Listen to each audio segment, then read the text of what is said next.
Okay, now, hold on. That bird that came out does look like the bird I saw. That's the one? Okay. Wait, let me see. Hold on. What? Where? In the Listeners, as you're just tuning into this conversation now, listeners, we've been talking for the last 15 minutes trying to identify a bird that Noelle saw outside of her apartment. We take you now live to the action. Listen, guys, it was a wonderful bird. we just wanted to give you like a peek behind the velvet curtain to see the sort of glamorous and exciting lives that we live as podcast celebrities. It was a good bird. It was very round and it had a striped tail. Okay, wait. Is this the bird, Juniper? This What's it called? article says, a junco. A junco? Junco? What? Junco? I'm looking it up. Hold on. But seriously, wait, this one you just showed us. What's this one you just showed I feel like you're gonna like look it up and you're gonna be like, oh, it's only found in Antarctica. No, okay, this fucking bird, it's not a real bird. It says many birds have white patches in their tails, and the shapes of those white patches can be a very useful identification clue. Fuck off. Yeah, but this says the flash, a junco foraging on the ground, often flicks its tail open, revealing a brief flash as the white outer tail feathers fan out from under the dark central feathers. A junco? And then You're telling me that hidden Junco again. flashed Noelle? Yeah, maybe. So, maybe, all right, baby. For the benefit of the listener, because we're now recording, Noelle, can you once again describe the bird that you saw? Okay, it was round as fuck. It was like a round ball. It was light gray. And then it was so cute. And it had a head that was kind of like a dove's head. And then when it flew away, its tail was striped white and black. But it was not striped like the way that most tails are striped. It was like one feather was white, one feather was black, one feather was white. It was very cool. It's not like other birds. It's not like other birds. It's a special, beautiful bird. Noelle, does this look like the bird that you saw? Yeah, that does look like the bird that I saw. I'm obsessed with her. I think I would pick her out of a lineup. Okay, now wait, hold on. Noelle, Who is she? Does this tail look like the tail of the bird that you saw? Yeah, maybe. So cute. That could be it. That's a junco. A junco! It's I bet a I'm saying it wrong, but I don't care how else it could possibly It's be probably pronounced. Junco, but I like saying Junco because it makes it sound like just really cute. Like a Japanese It sounds name. like every day is great Yeah. at your Juness, at your Junco. Yeah. Wait, okay, let me see where this bird is native to so that we can triangulate whether or not I'm gonna Noelle was marry capable her, of Noelle, seeing so it. why don't you hold your fucking It's tongue? one of the most common birds in North America. I've never seen one before. It's I not haven't common, either. it's special, and it's not like other birds.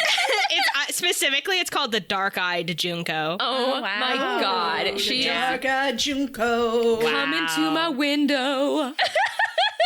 I mean, or like maybe, I guess like I've probably seen them before, but it wasn't so puffed up because it was winter and because it could looks be. so cute. And then also, I never saw their tails before because like I think that's a cool tail. She's so good, and I love her so much. Listeners, if you want to see a Junco, just Google it, because man, that's a cute little bird. Dark-eyed bird. Junco, my wife. The snowbird. Oh, they are snowbirds. Yeah. Could she they're be cute. any more perfect? They're very cute. I'm so glad that you guys give a shit about the cute bird I saw. Care more than I've ever cared about anything. I've never cared more about anything in my life. Immediately, we were like, we gotta identify this bird. I must know her. We must know. We have to know about this bird. Well, everybody, new podcast name, Junco. Legend Junco. Legend Junco, the Junco. dark-eyed Junco. Legend Junco. Kat, in the new Jeans wearing campaign, Legend Junco. you have to make an NPC named Dark-Eyed Junco. Okay, all right. Yes. I'm gonna fucking settled. romance her. We're getting married. Yes. You know what? We'll see if I remember this later. I'll remember it for you. I'll remember It'll it for the rest of my life. 1. And I'll be like, That's where's Dark-Eyed acceptable. Junco? That's acceptable. If you guys remember it, I'll remember it too, and I'll actually make an NPC of that name. I love her. So I'm gonna put the impetus on you. All right. Okay. We'll do it. She loves to eat seeds. She Good loves for to her. eat seeds. I mean, she's always same, snacking on frankly. that millet. It's gotten really weird. Bird Just stuff, not man. weird for the first time. Yep. Yeah. Jennifer, why would you do that? Sorry. I mean, it was escalating, and I feel like it reached a crescendo. But Yeah, it was maybe a steady escalation. maybe there's even higher peaks we've yet to reach. So I know we're just like waiting for me to say let's play D&D. But I'm just it's fine. I'm continuing fine to to just riff. spend the rest of the day talking about Junko. Yeah, We're me in the too. Junko cast now. I'm holding us hostage here. That's fine. While I work on a map. Oh, that's So- fine. Well, we can keep talking shit. So round. So tiny. How long do dark-eyed Junkos live? They live Forever. between 3 years 3 and to infinity. 11 years in the wild. But what about but they need to live as long as I live. Till No. death do us part. No, she's gonna die first, bitch. No! You just have to accept the inherent tragedy of love. Yeah, don't specifically you want have to to. accept the inherent tragedy of love as a borderline immortal being when compared to the short-lived mortal that you're married to. That's not fair. Tough. Tough. All right, well, speaking of the inherent tragedy of immortality, let's play D&D. Yeah!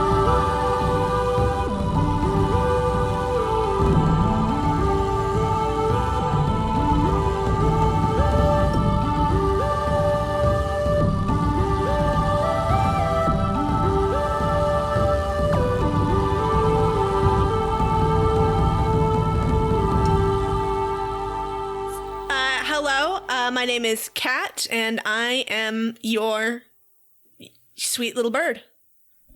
Hello, my name is Noelle. I have a new bird watching YouTube channel. Please check it out. It's called It's a really cool name. hold on. I love the name. It's called Oh Fuck. It's Yeah, it's not called birds. Fuck. That would actually be really Oh cute. fuck, Like, birds. I would love that. I think that's a great. You know what? That's true. Actually, a very good name. It can be called Oh Fuck Birds, yeah. Yes. No, it needs to be Oh Fuck with an exclamation point and then birds. And with then an birds, exclamation And then mine is gonna be point. Birds. And then somebody who hates birds can be Oh Fuck Birds. Yeah. good Anyway, Good I plan. play Fran, and I'm on this podcast. So Hi, my name is Junkoper. Oh, God, how long have you been sitting on that? No For doubles. this entire fucking intro. Hello, my name is Junkoper. Oh, wow. And I'm not a bird. I'm not related to birds. I'm a human. Boo. And fuck birds. You take that back. I don't mean it. I had a bird growing up, and she was very sweet and horny, and her name was Cheeky, and I loved her a lot. Okay. Oh, okay. Sweet, She's- but also concerning. It's just like that bird book that you read us, Hannah. And Yeah. speaking of Hannah, We've talked let's about move that. on quickly. Yeah. Speaking of Hannah, listen, my name's Hannah, and I don't care if I have to travel to the ends of the earth. Dark-eyed Junko will be my bride. And I play Slake. Was that a Frollo? Was that a Frollo impression? I was thinking kind of a, sort of an off-brand Fan of the Opera kind of thing. Yeah, I was gonna say like maybe combination Frollo Phantom, like Oh, Anthem. Frelantum. Frol of the opera. Disgusting. The I'm just- worst possible combination of Very good. No, okay, we're moving Very on good. swiftly now. Let us swiftly move on. Swift. Like the Yes, bird? another type Like the of bird. bird. Okay, no, we're moving on. All right, so last time you guys arrived in the beautiful city of Nakama, the entry to the continent, the glittering shit heap that will rob you blind, and you'll thank them for doing it. So you hit the streets of Nakama and immediately started concocting a brilliant plan. You did some recon. You checked out the casino that the Estrins were supposedly taken captured by, and you found out it is a place called the Lucky Lamia, and that they do in fact have a live Lamia on the floor. Fran did some recon, skulked around as a fart. You guys got a room across the street at a less fancy casino, and then you headed out in your new fancy duds to take on this heist, Ocean's 4 style. Ocean's 4. There's only 4 of you. Unless you're going to summon some lizards, in which case I think we can get it up to 11. You never know. Lizards, You never even know. lizards are always on the table. I know. So, okay, so we'll backtrack a little bit. The whole casino floor is carpeted in lush, dark emerald green rugs with fanciful borders in gold and navy, which outline the different gaming areas. To your left, there's a spinning wheel in green and gold, and another game involving dice throwing. To the right, there are smaller tables with card games run by dealers dressed in smart green tailcoats with white gloves. Directly across from you is a mezzanine, where the most beautiful and wealthy patrons of the casino lounge on low sofas and in plush chairs. The woman in the black dress who you saw come in before you appears through a curtain at the back of the mezzanine, and one of the servants throws a shower of harmless gold sparks over her. You immediately recognize this act of prestidigitation as magic, real magic. Below the mezzanine is a bar which is plated in gold and cut glass gems. Waiters in gold flit between the bar and the gaming tables, bringing drinks and canapes to guests. There is a small lounge area in front of the bar where more low sofas host a small gathering, where there is a man in a black and white mask giving some sort of speech or reading. All of this, of course, is secondary to the casino's crown jewel. In the center of the room, on a raised platform underneath a magnificent skylight, is Lamia herself. She has the body of a lion and the torso and head of a woman. She's dressed splendidly, with her dark midnight black hair piled around an elaborate golden headdress, and an elegant top made of a fine net of pearls and gold coins, which drips down over her lion back. Her wrists, both human and lion, are adorned with many gold bangles and sparkling gems which hang from her ears. Her cage is made of beautiful crystal with delicate carving of lace holes cut in the top to reflect light and cast rainbows around the Lamia and disguise the air holes. She is sat upon a golden throne that looks specially made for her bestial lower half and is encrusted in jewels as well. Her cage is filled with piles of coins, trinkets, jewelry, and other finery. She observes the casino with a satisfied smile on her beautiful face. Underneath her cage, there's a heavy metal door. And that is the Lucky Lamia. And the metal door is the vault and then there's like a door inside, and then there's like another locked vault door, basically. Leads to a staircase that goes down into an antechamber where there is another bigger locked vault door with 3 keyholes. So we have walked in already? Yes, we're where in there. last we left you, you were standing on the grand entrance. I think it would probably behoove us to have at least one person who's pretending to be a really high roller. Yeah. Who can be like, I would like to see the wares, you know? I think we should have at least one person who tries to talk to the Lamia. Yep. And figure out like what her deal is and if she wants to be free or if she's in charge. And then we should maybe have somebody who's trying to more like blend in and like And just hear pickpocket. Yeah. hear I was gonna say Corbin would want to be the high roller, but I think he would be better at being the Lamia person.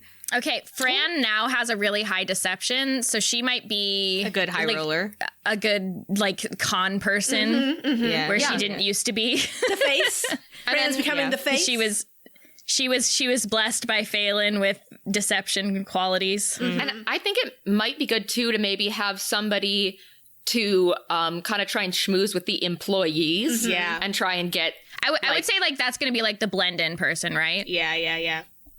Okay, well, that's 3. We got the high roller, the Lamia talker, blend in.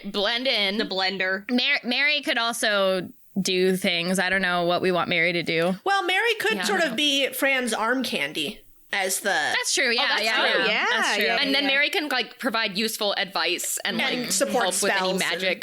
things like that. Yeah, that's true. I think that's smart. Really good. Corbin wanted to talk to the Lamia. Corbin wants to be the high roller, but he has agreed to be the Lamia Right. talker. Fran will be the high roller, and Slake I think would be good at. I can be like, I'm new wealth, and I'll be like very relatable, and I'll be like, I used to work a job just like you, and I'm kind of uncomfortable here. That Okay, kind of- Mr. Musk. Dibs on talking to the mask person.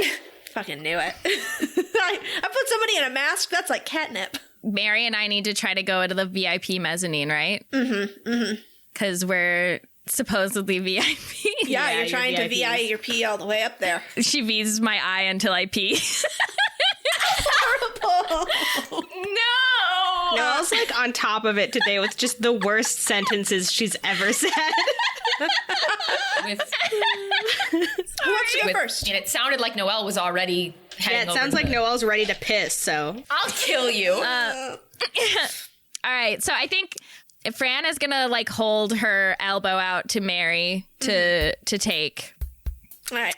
and we're just a power couple, and we look amazing. You're the most amazing looking power couple. Mary takes your arm.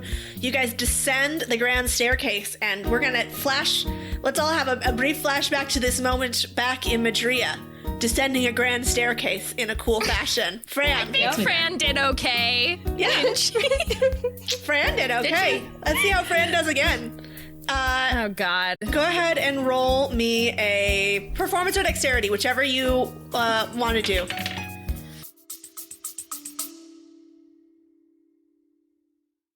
Are you suffering from high-quality podcasts? You see, quality podcasts stimulate parts of your brain, leading to an irksome condition called thinking. But suffer no more, my friend. Introducing Discount Storytime's blend of fictional nonsense and rancid gibberish to provide soothing relief.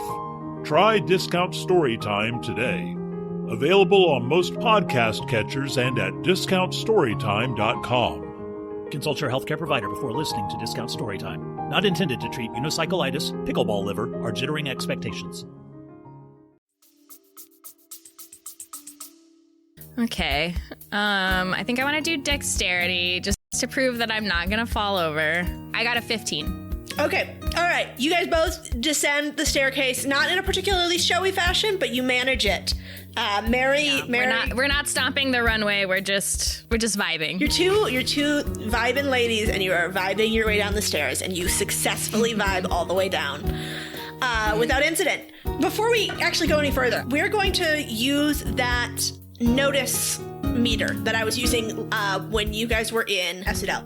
So I'm going to be keeping track of checks that succeed and fail, and there will be a clock that will fill as you fail checks or are otherwise extremely noticeable. And there will be consequences if you are spotted out as being out of place. Well, good thing we're never out of place. Good thing we're great at blending in. All right, true. So I'm gonna track you guys separately since you did split up. So Fran and Mary are one group. Slake is their own group, and Corbin is on his own as well. So you each are going to be starting at 1. You'll have 4 opportunities to fail before you will be noticed. And then if we succeed, does it go the other way? Yes. Yep. So Fran, Okay. you and Mary, by not biffing it down the stairs, making a cool grand entrance, your clock has moved down 1 to 0. Okay. So looking around the gaming floor, it is not immediately obvious how you get up to the VIP mezzanine. There's not anything that looks like a doorway or anything like that. So you may need to ask around or do a little bit of sleuthing to figure out how to get up there. So we're like in an area that's kind of like below the VIP mezzanine, but we can look up and see them. Yes, yep, they're sort of like the mezzanine is over the bar, more or less, and then you're sort of, as you walk underneath it, you can look up and see the glitterati up there. Okay. I think maybe we would go to the bar and order something incredibly expensive. So the bartender looks up at you and he just sort of raises his chin. This is gonna be a performance. This is gonna be a performance check, I think. You need to perform as a rich lady here. Can I do deception instead of performance? Yes. Okay. You can do deception. You are lying. You are not a rich lady, Okay. and you are not elegant. Yeah. So I'm not very elegant. Okay. How could you say that? Harsh words. Okay, I got a 16. a 16. Okay. All told. All right. So what do you do at 16 out of 20 amount of elegance? You know what I'll do? I look around and then I kind of look unimpressed. And then I wink at the bartender and I say, you know, I don't think anything that I'm seeing here is really quite up to standard for my guest here.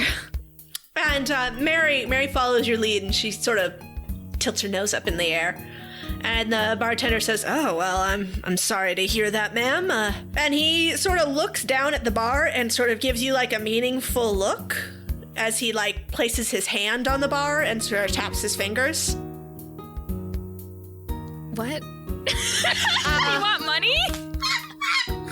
It's a casino, man. There, it's all. I know, but I don't know what the price is yet. Oh, this isn't him asking for a price. I'll give you this. He's asking for a bribe. For a bribe. Yes. Sure. Do I have any of my gold pieces from Estra left? Probably. I mean, maybe you kept one or two of them.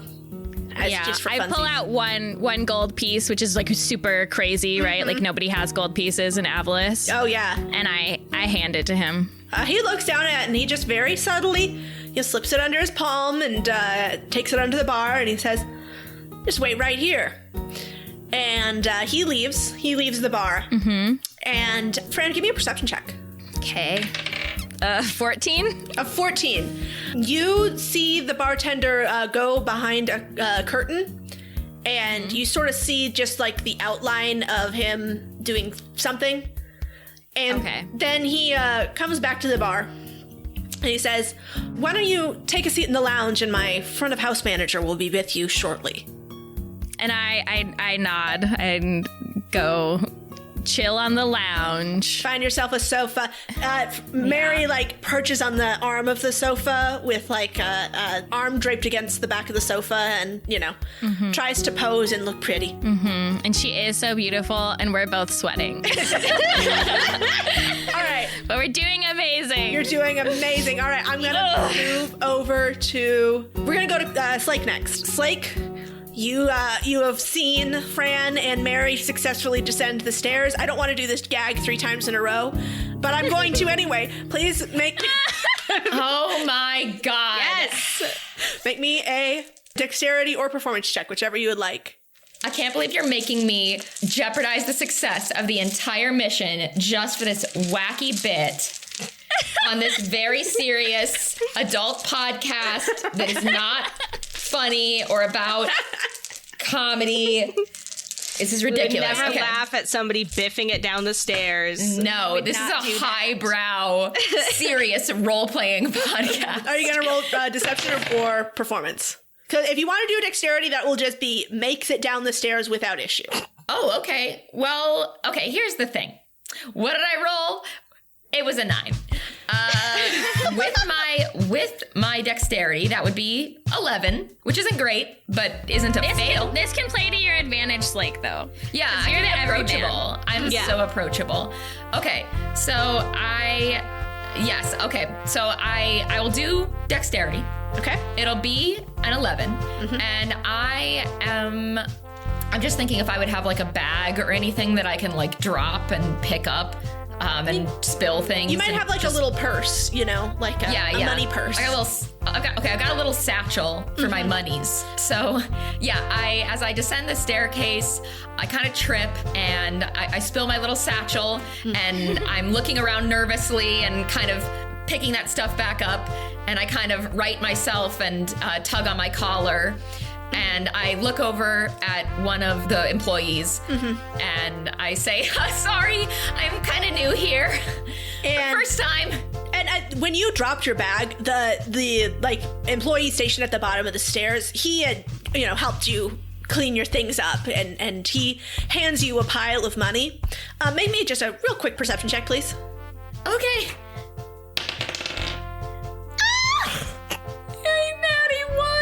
Oh my god. All right, Slake. He hands you back some money. He super stole from me. Have I been robbed, Kat?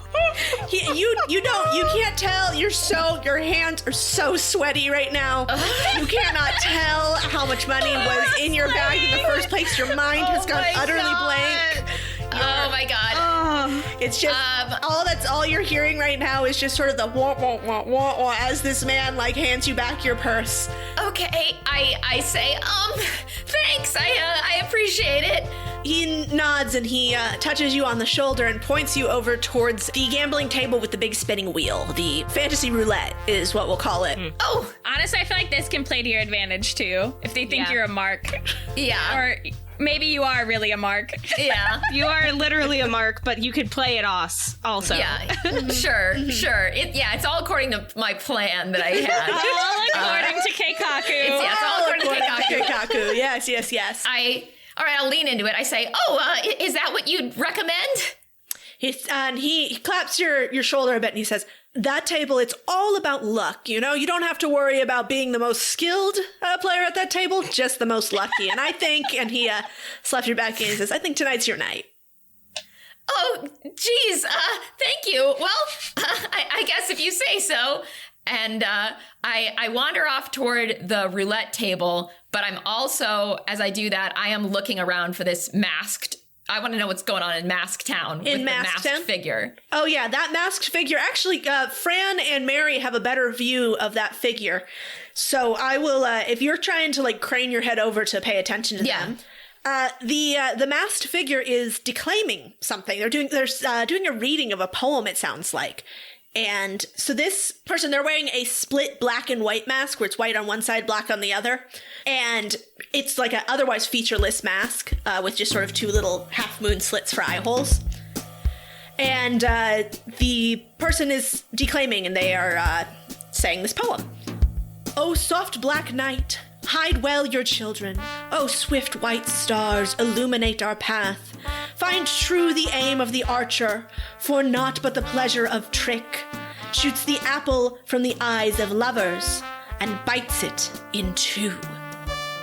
And there's a small audience of elegantly dressed people around the figure, around them, and they all sort of just politely clap, and he bows very generously and then walks around, grabbing their hands, touching their shoulders, etc. And actually, make me another perception check. This one will not affect whether you are noticed at all. Okay. It's just for info. Okay. That's a 10. That's a 10. No, you don't really notice anything out of the ordinary there. I'm in hell. All I want to do is not beef everything, and I want to find out about this cool, mysterious figure. It's gonna happen for you, Slake. Don't worry, I'm gonna go next, and I'll make all of your rolls look so good. So don't even worry. I doubt it. Maybe just can you just, while you're gambling, I just want to know, this is just for funsies. Roll me straight d20. Okay, now it's fine. That's just for that's funsies. a 19. That's a 19. Oh, Slake, you put your money on 19 silver, and ka-ching, you just doubled your money. Nice. Well, something's gotta be in my favor tonight. Yes, yeah. Everybody around you is clapping your shoulders and giving you a shake and going, look at this beginner's luck. Look at this. And they're trying to get more people to come over to the table because you've just won big. Oh, jeez. All right, we'll move over to Corbin and get established what you are doing. Corbin, you've watched Fran and Mary be elegant. Corbin, you've watched Slake utterly beef it. Corbin, for the third time, I need you to descend these stairs. Okay, Kat, I have one question for you. Uh-huh. Are there banisters? Yes. All right. I would like to perform, which is against my advantage, which would be if I used dexterity, but I would like to perform. Uh-huh. I would like to, like a very cool guy, slide down the banister and land at the bottom. Hell yeah. All right, Corbin, make me a cool guy roll. Okay, here we go. That's an 11. No, Corbin, that's not a cool guy roll. That doesn't make you cool. You attempted to do something very difficult, and so as you're slide down the banister, and you get about halfway down, but it seems like maybe someone missed a spot when polishing the banister, and suddenly it is not smooth anymore, and you just ass over tea kettle, fall off the back of the banister and onto the gaming floor. Nice. Corbin, you are left. You are left terribly reminded of how that went last time you tried to make a cool entrance. Well, you know, I am what I am. No risk, no reward, baby. Exactly. Now, Kat, you said I land on the gaming floor. Do I land on a table or do I just land on the ground? You land on the ground in a big heap like a wet pile of spaghetti. Okay. I want to stand up and exclaim loudly as though that were all intentional and in good fun. All right. No, Like, What, you just- think you're like fucking Willy Wonka? Yeah, like I'm just like, whoa! okay. All right. Make me another performance check to see if you can downplay that. Great! You should like roll and then get up and be like, look, I'm very dexterous actually. It was all a ruse. That was a 17. That was a 17. Okay. Cat, do I do a cool somersault? If that's what you want, yeah, you do a cool somersault. Yeah. You get up, you like do a handspring up into Yeah. a standing position. Yeah. And Nice. everyone around you exclaims, and even some people clap kind of confusedly, like, is this a show? Is this a performance? Is this Does he work here? Is this, do you work here? But no.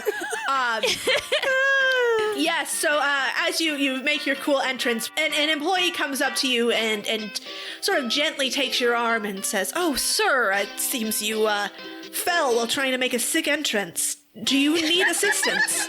No, that was exactly as I had planned for it, so I'm totally fine. But thank you, I really hey, thank you. Thanks for looking out. But no, I'm fine. Thank you.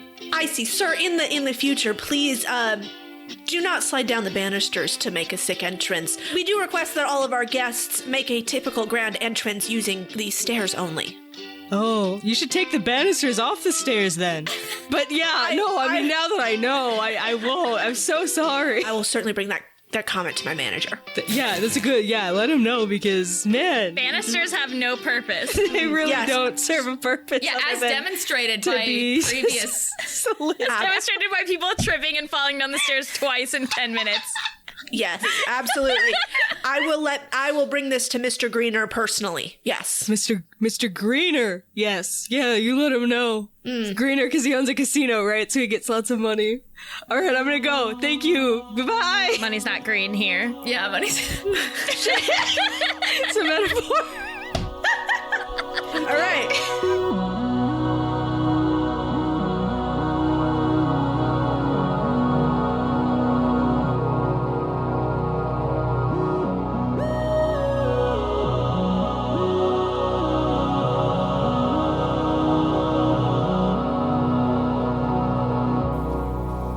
Welcome to the mid-roll, dear listeners. It is me, your faithful DM, Catherine. Cat, as you may know me. Welcome to mid-roll. How are we doing today? I hope you're doing well. I'm doing well. It was a beautiful sunny day today. I got to wear my cool jacket instead of my utilitarian warm jacket, so that was very exciting. We are now into the season, when I am recording this in April. We're into the season of a light Jackie, which is kind of my favorite season. So I hope you have that for you. Or if you are in the Southern Hemisphere, you're getting into fall, which is also light Jackie season. So enjoy your light Jackie seasons, everybody. I feel like now that, Juniper, Hannah, and I are getting into this pattern of switching off on the mid-rolls, we each have sort of developed our own mid-roll style. Hannah's are very scripted, very well produced, with bits, with voices. Juniper's are always chaotic. Even when they say they're not going to be chaotic, they are indeed quite chaotic. So, and mine are just like, I feel like, we're just having a casual conversation. Me, you, and this microphone. So I hope you feel that way too. Anyway, I'm supposed to, I do this at work meetings all the time. I just get so caught up in chatting that I spend 20 minutes of a 30-minute meeting just catching up on life, and then I have to do all the business stuff. So let's get to it. First off, thank you so much to our new Patreon subscribers. If you would like to become a Patreon subscriber to hear your name read out on this mid-roll, or just to support us in the work that we're doing to bring this beautiful podcast to you, you can go to patreon.com/legendlark and donate at whatever level feels comfortable for you. We've got lots of cool thank you gifts if you want to join us. So we love you so much if you choose to do that. And we love these people who did choose to do that. Their names are Antoine Mitchell, Lee Weiss, and Love YT. Thank you guys so much for donating. We really, really appreciate you, and we couldn't do it without you. We also couldn't do it without our beautiful reviewers who drop us a line on Apple Podcast reviews or wherever you choose to review us. And so the reviewers I have to thank today are 19287640, and also Blue Sky (queer nerd) and also person, dude, guy, yup. And you might be thinking, I think I've heard those names before. And yes, you have. It appears that these two lovely listeners are currently engaged in a battle of the reviews in our podcast reviews on Apple. So thank you guys, both of you, so much. Please continue to fight for our honor and also to bump us up those charts. Reviewing is truly the best way that you can help the podcast. It helps us climb the charts. It helps us find new listeners. It helps tell people that we're great and counteract the 1-star reviews we get for having gay people and trans people on our podcast. So thank you so much for those of you who review. We really do appreciate it. I now have a message from our store. This one is from Katomi. Their desired time frame is April, preferably before/on the 18th. Whoops. It reads, "Hi, Miles. Fancy meeting you here. Happy birthday, Shawty. Thank you for sharing your interests with me so that I could binge listen to this podcast in a few months and so that it could have a lasting impact on our inside jokes. Parentheses, my entire sense of humor. What a better way to celebrate you than through something that has brought us both so many laughs. Speaking of laughs, thank you for all the laughter, joy, good vibes, and being the best partner and friend I could ever ask for. I'm thrilled to be with you at school and finally be able to share more of life with you. It's wonderful that we're together to celebrate stuff now. I hope your birthday is amazing. Stay swag and remember that your birthday is now a Legend Lark / Dames and Dragons reference. With lots of love, Katomi." Oh, that's so sweet. If you would like to buy a one-time personal ad read for us to read to all of the listeners and to your loved one, who I hope is among them, you can go to damesanddragons.store. Or wait, no. Legendlark.store. It all redirects to the same place. Don't worry about it. Anyway, speaking of none of that, I have a message to Chantel. Chantel, the code word is... Oh, hold on, man. There are children shouting outside my window. Love that for them. Well, they're gone now. Chantel, the code word is skates mumbles. The sleeper agent is active. Go.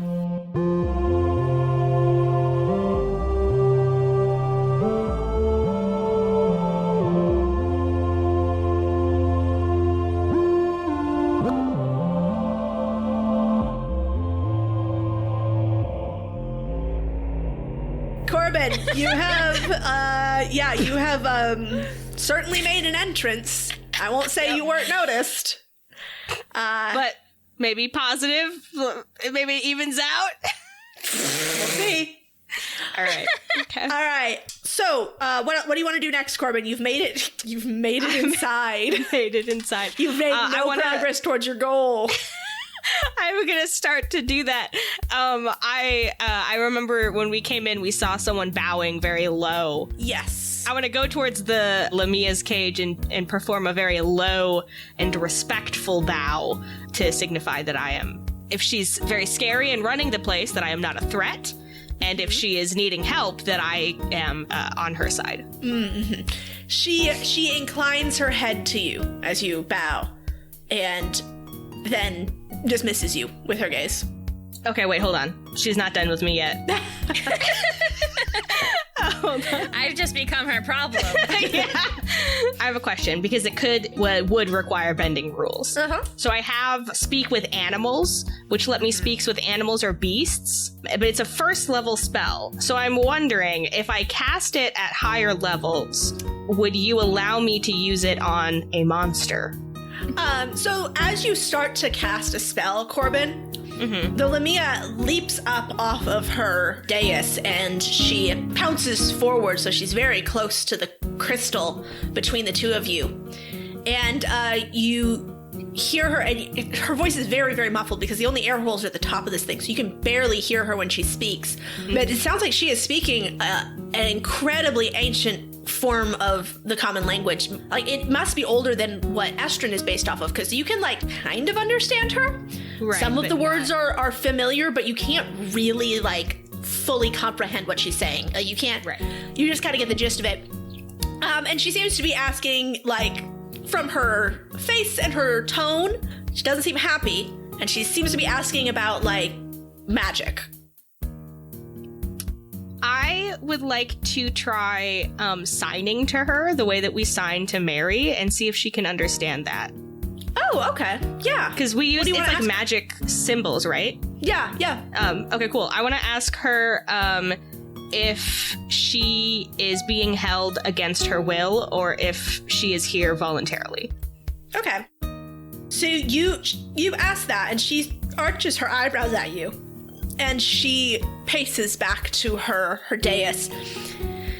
And then she is going to cast geese on you, and you're going to need to make Geas? Geas. That's basically geese. Geese? Geas.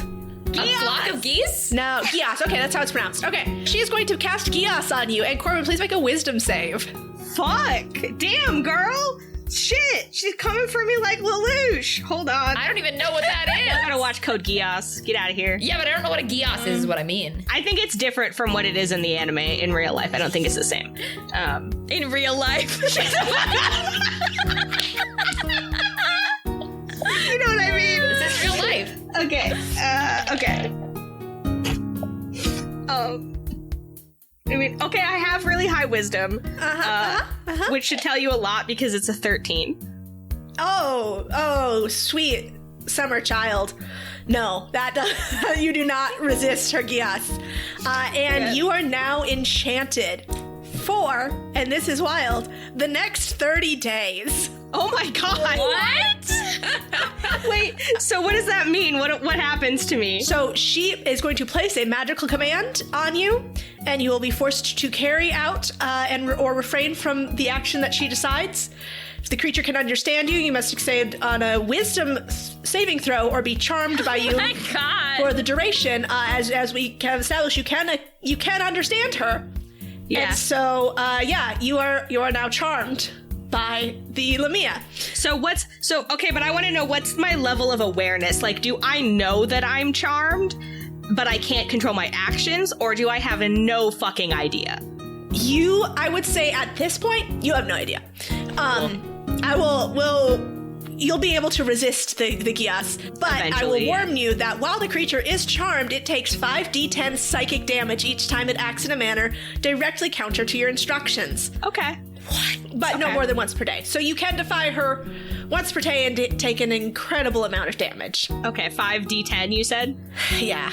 I could survive that. Okay. Yeah, max damage would be 50. You could survive that. I could survive that. Yeah, okay. Yeah, yeah. So she casts the spell on you, and Corbin, you immediately know that you are like, this your girl.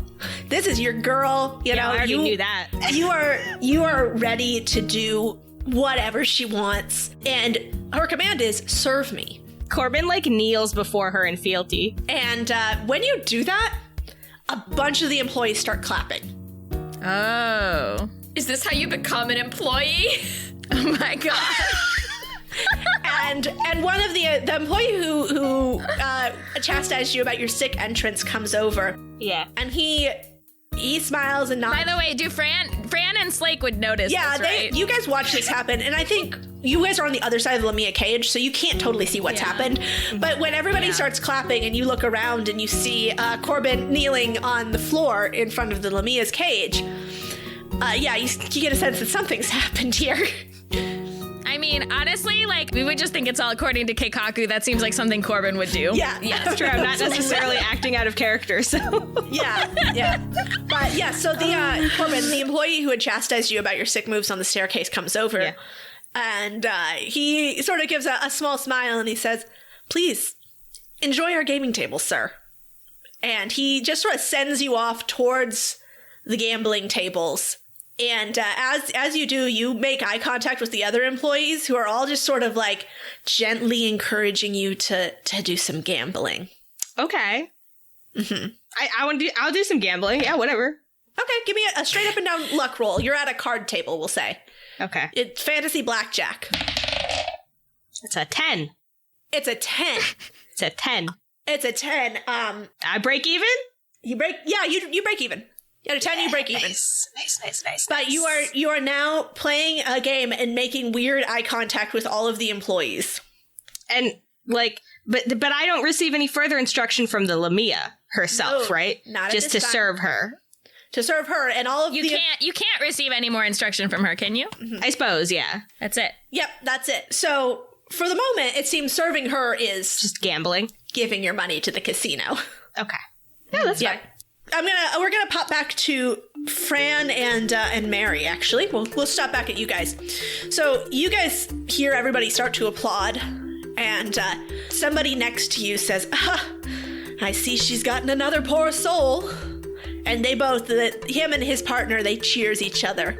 Fran looks over at them and asks, "Well, what do you mean by that?" And the man looks at you and looks over your outfit. He gives it an appraising look, and then you appear to have passed muster. Of course, 'cause my outfit's fucking cool as fuck. It's fucking cool. Yeah, it's impeccable. You look fantastic.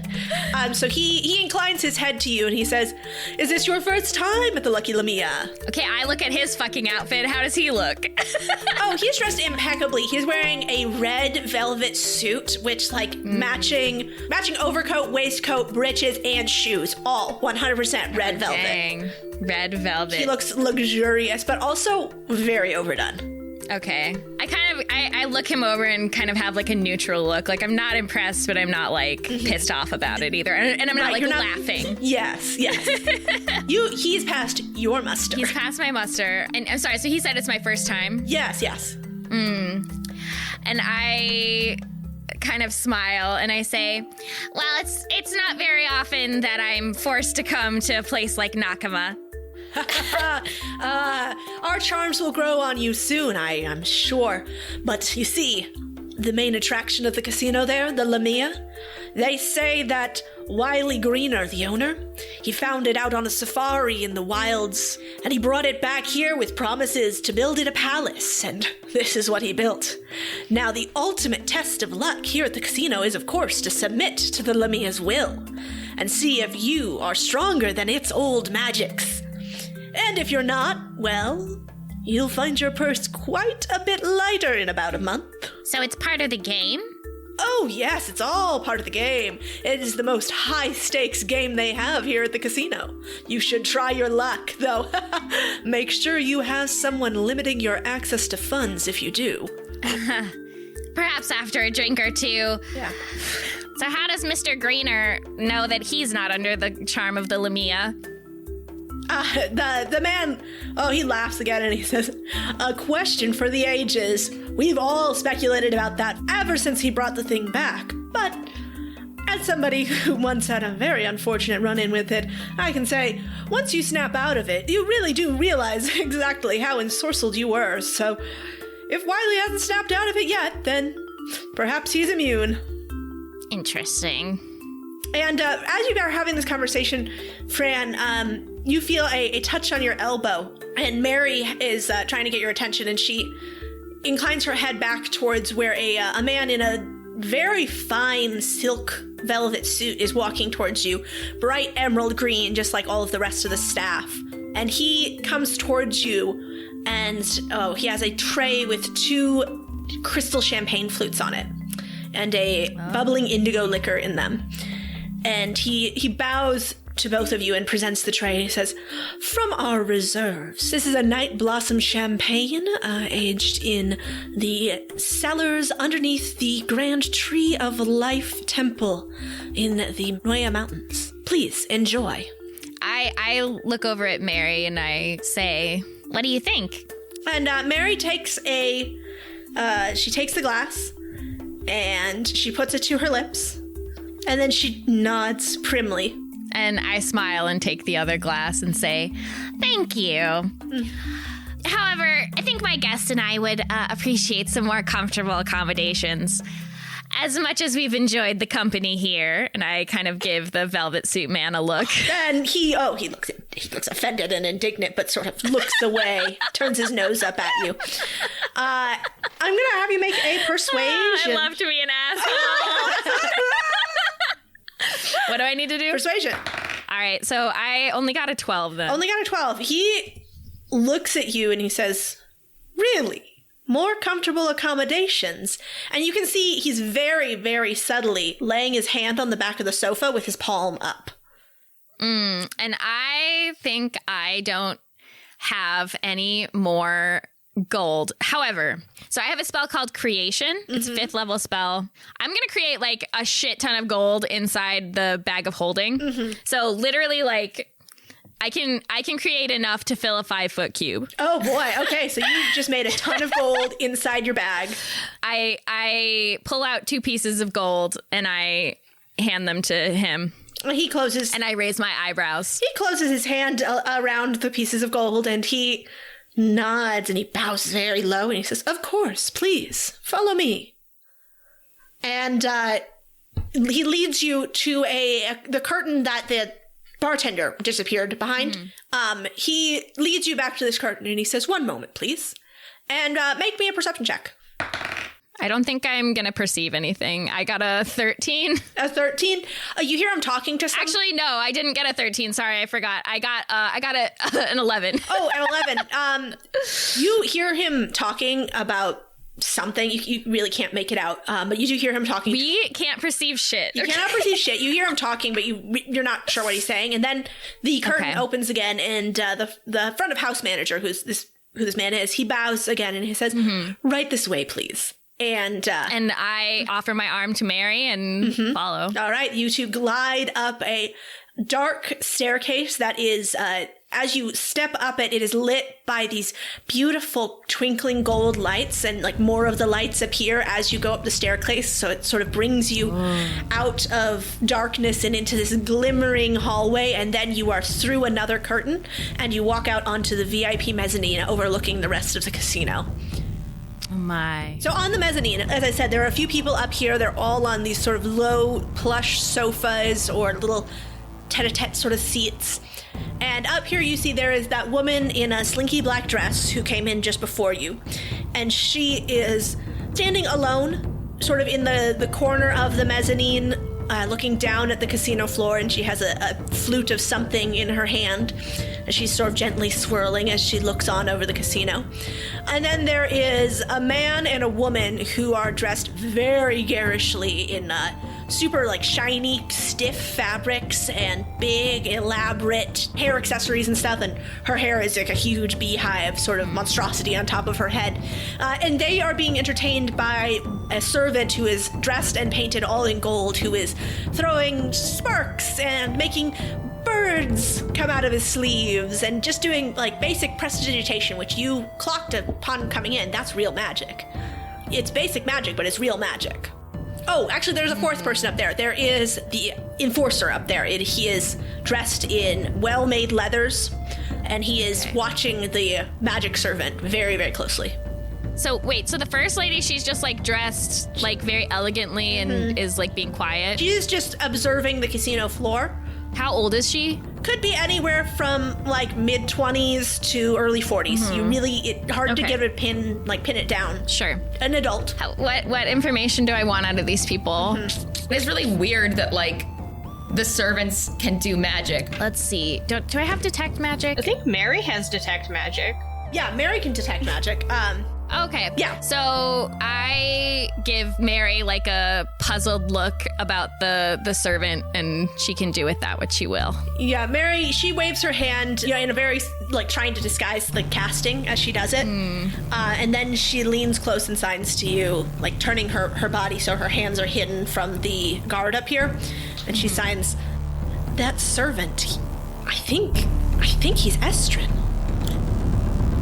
Oh.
God, I can't believe there's like a fucking masked figure. I'm not even anywhere near him.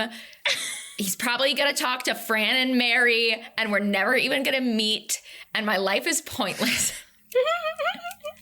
You're gonna be fine. You're gonna meet the masked figure, and it's all gonna happen for you, Slate. Is the mask That's what everyone says, but I don't believe them. is the masked figure the one that we were chasing outside? We were chasing a masked figure? We were chasing someone? Yeah.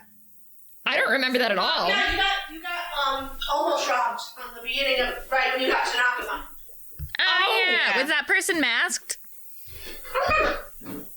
I don't think they It's were. not this. Yeah, I don't think it's this person. But they like But looked if it at is, me. They were like fucking weird. So Yeah, maybe it could they be the gave same me, like, person. a- Yeah, I mean, this person does seem weird. And you guys know that there's two things I hate. It's people who are weird and people who wear masks. Yeah.